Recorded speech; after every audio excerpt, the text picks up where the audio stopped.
Ready.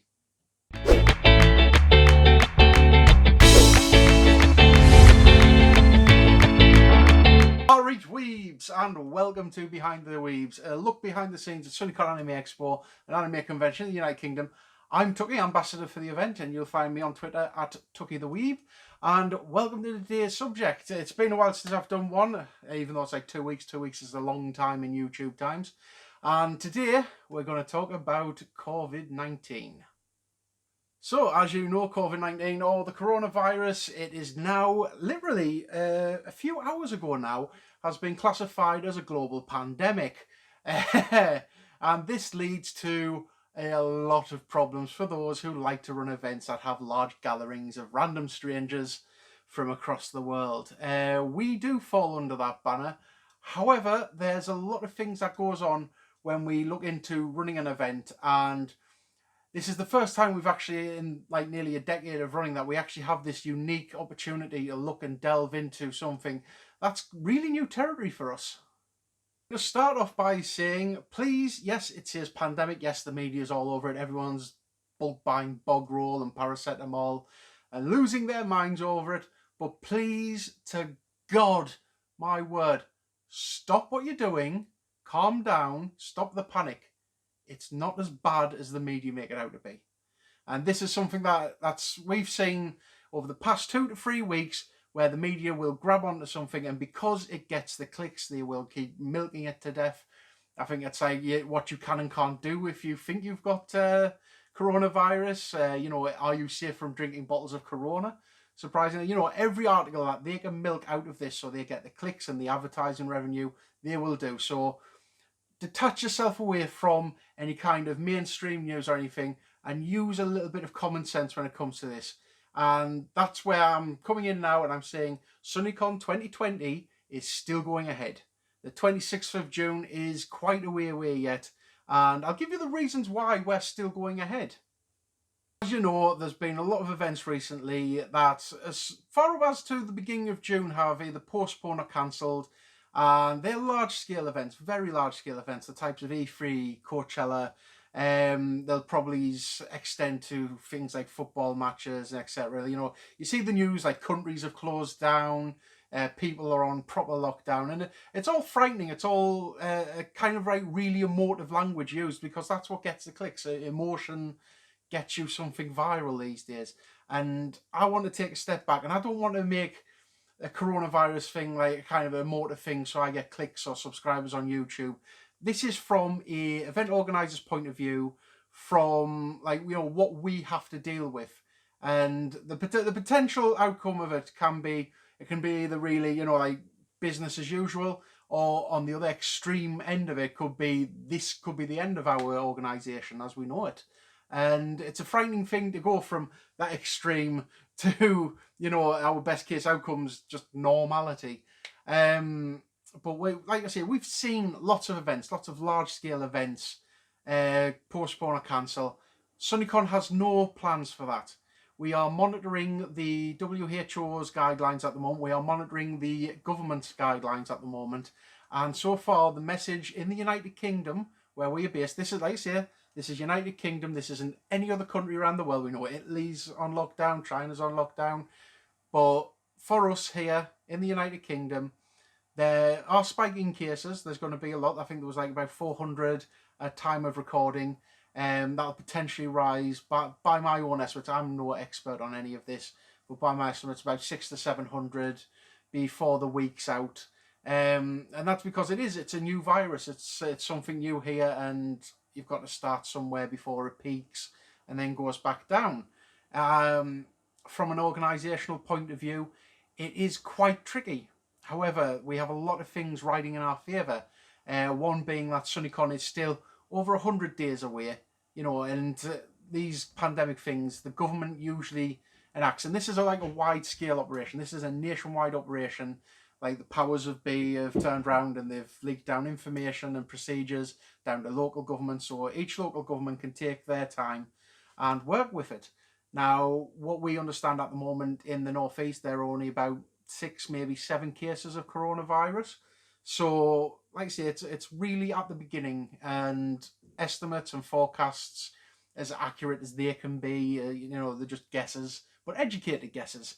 It says that around about April, mid-April should peak, so that leaves May and June for the decline. And of course, things can change, things can get worse, things can get better. It's a day-to-day situation, and it's something that we monitor because as event organisers, attendee safety is number one. We always do risk assessments. We have to make sure that anything that can go wrong won't. And there's a lot of detail and a lot of time put into these risk assessments. And I'm not just speaking from like our event, but any event that anyone's running, there's always that risk assessment. And so we have a few things that we have to put into place that we're currently looking at, but haven't really officially went in on it yet because we don't know what the scale of it will be closer to the event. Our first and main kind of approach is, like I said, we will monitor the government website.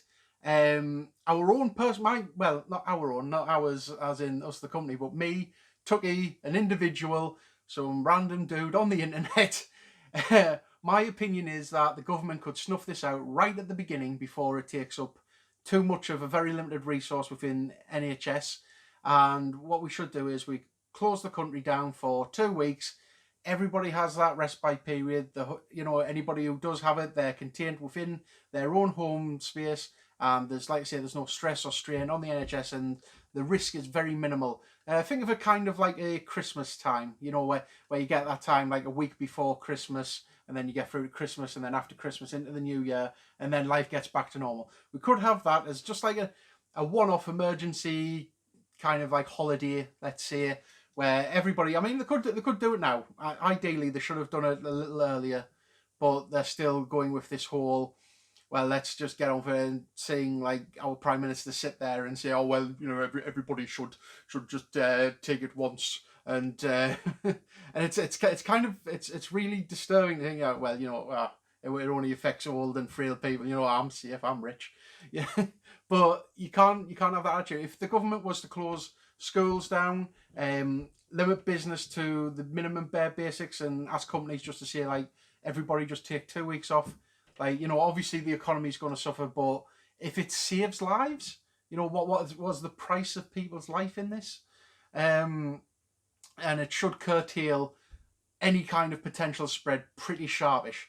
I mean, it's already in the public eye, it's already in the public mind. Everybody's buying hand sanitizers. Hygiene levels haven't been this high since God knows when. So there are things being done, and the scaremongering to a point does work, but it's how soon they do, because at the moment it's kind of business as usual, let life go on, and if you catch it, whoops.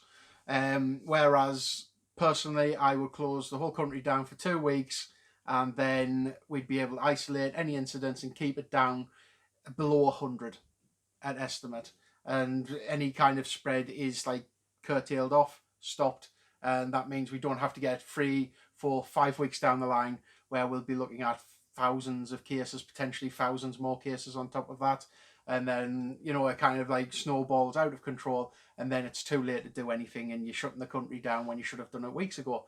My opinion, though. For an event, as I say, we are going ahead with SunnyCon.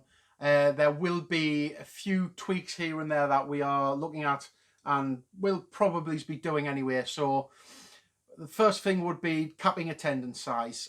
We usually do this closer to the actual event, because what we do is we take our pre-sale tickets, we get that number, we compare them to last year's tickets, including on-the-door sales, and we'll order in X amount of thousands of wristbands, depending on however many like tickets we expect to sell, and we say, right, that's it. And if people come on and buy on the door, then there'll be enough wristbands for everybody up to a certain number.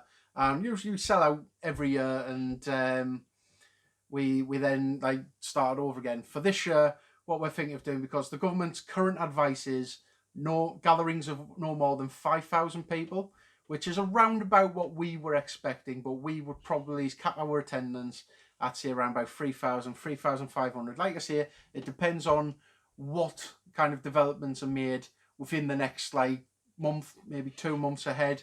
We'll see how that goes. We'll see how the government changes. The government can actually put out an order that says no gatherings over 1,000 people and what have you.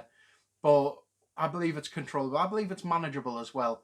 Other protocols that we can have are heightened hygiene, which means we either add some kind of like alcoholic hand rub gel stations dotted around the venue in lots of places. Things such as sanitation of consoles in the gaming area. So if you are to use it, then you make sure that the whole console, well, not the whole console, the controllers are clean beforehand. I think we should actually just implement that in general, because heightened hygiene, it doesn't hurt anybody, and it'll stop any kind of potential spread of anything else that somebody might have. That's not to say people who play games are dirty, but it can't hurt.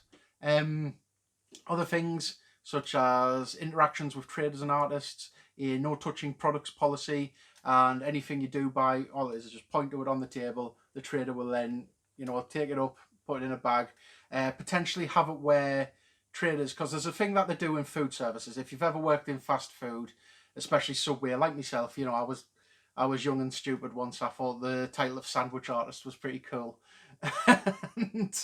And they used to have a protocol where you had to wear like disposable plastic gloves. I think it was biodegradable plastic. I have no idea looking back on it now, but you used to have to wear the gloves, and what you would do is you'd put the gloves on, make the sandwich, wrap the sandwich up, and then when you handled money, you handled it with your hands or with another pair of gloves, because cash handling, the germs and whatnot, and cash handling as well, obviously going to encourage on-card payments, so there's very little cash changing hands, which is also a potential problem with that.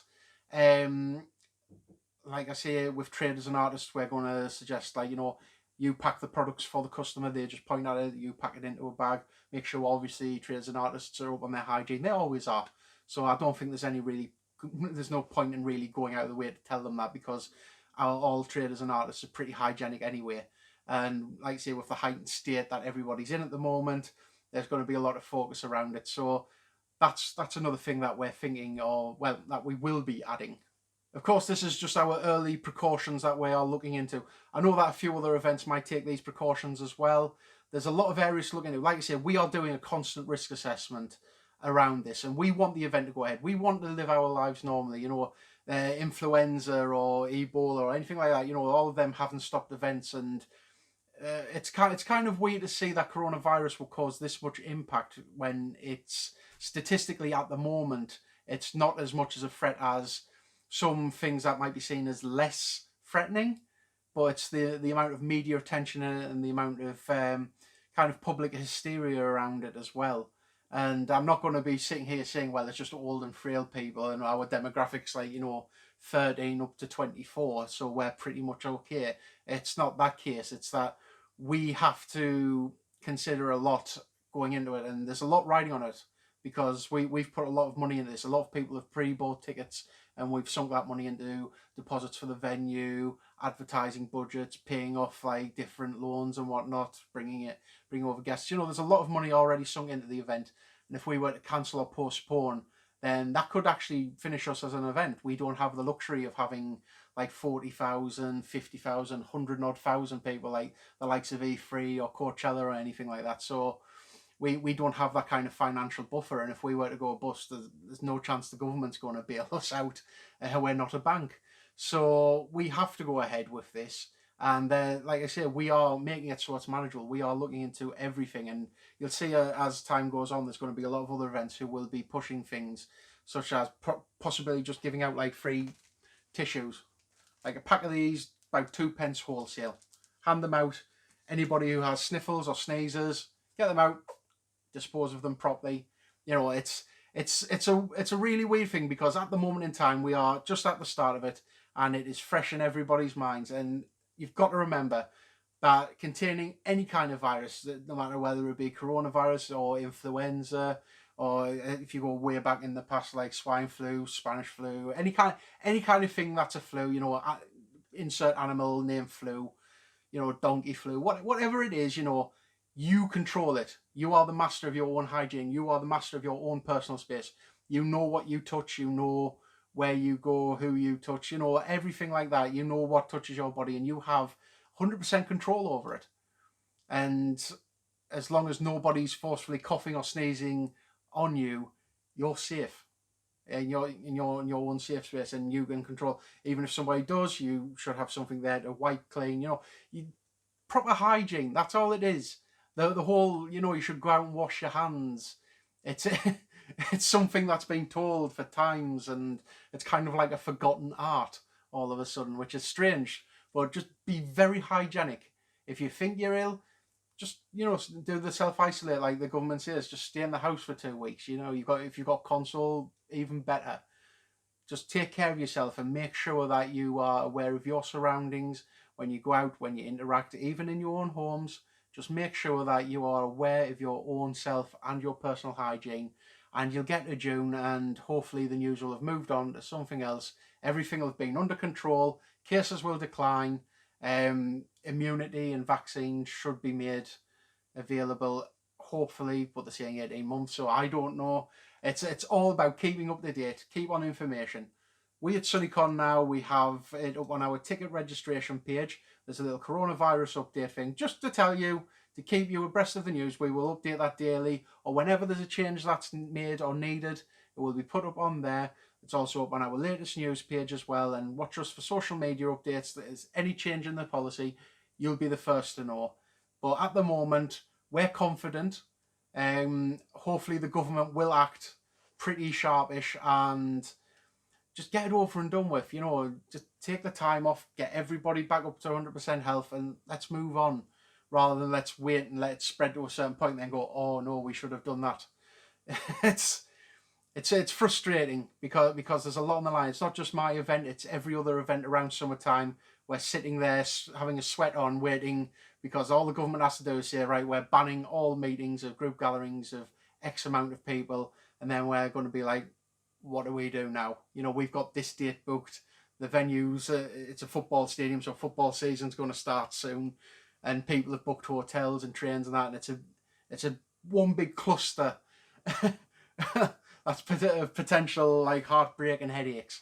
But at the moment, if everything goes well, if you keep yourselves fit and healthy, we'll do our end. We'll make sure the whole venue's like clean, tidy, spick and span. We'll have signs up. People wash your hands, wash your face, wash everything. It's a convention. You get sweaty over the weekend anyway. Just wash the whole thing. Baptize yourself every night, and everything should be fine.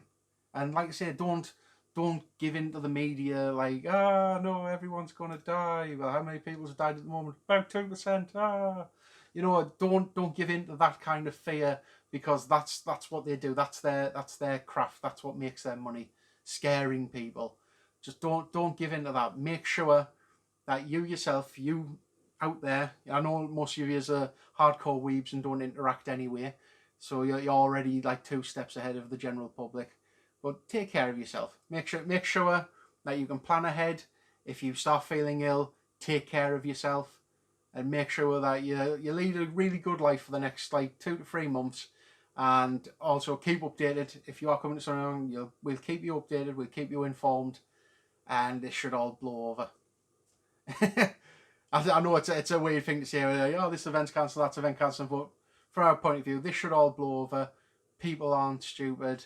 And even if you're scared of it, you should scare yourself into being like really hygienic, and we can just get on with life in a few months' time and enjoy a really nice anime convention in the summer. Before I go, just a quick thing. You may have noticed that in our previous video, we had our chairwoman on who actually enjoys doing videos, so there'll be more of her. But she's now running a contest for anybody who buys SunnyCon tickets. This is from July all the way up to, I believe it's going to be March 19th, March 20th. Where the cut-off point is. I'm not 100% on that. Go and watch the video. She's got all the details on that, where we are giving away a Nintendo Switch Lite, Pokemon Mystery Dungeon DX, a Pikachu standee promotional like cardboard cutout from the Pokemon DX game, a special sticker sheet also from Pokemon DX, and a giant squishy Kirby. So if you're following us on Instagram, Donna's having her fun with it now before it goes away to its new owner. But if you buy your SunnyCon ticket from when we start putting them on sale in July all the way up to I believe March 19th, then you will be entered automatically into it. And it's our way of saying thanks for pre-ordering and giving us money early. We're giving a little bit back to you. There'll be a live draw on our Twitch channel on the Saturday of it. And once again, terrible with dates. But make sure we are there for it. And yeah, we're giving stuff away. So thank you very much for watching. Please remember, like the video, share, and please subscribe. We are trying to get to that 1,000 mark really quickly. And don't panic, and have a nice weekend. Catch you later.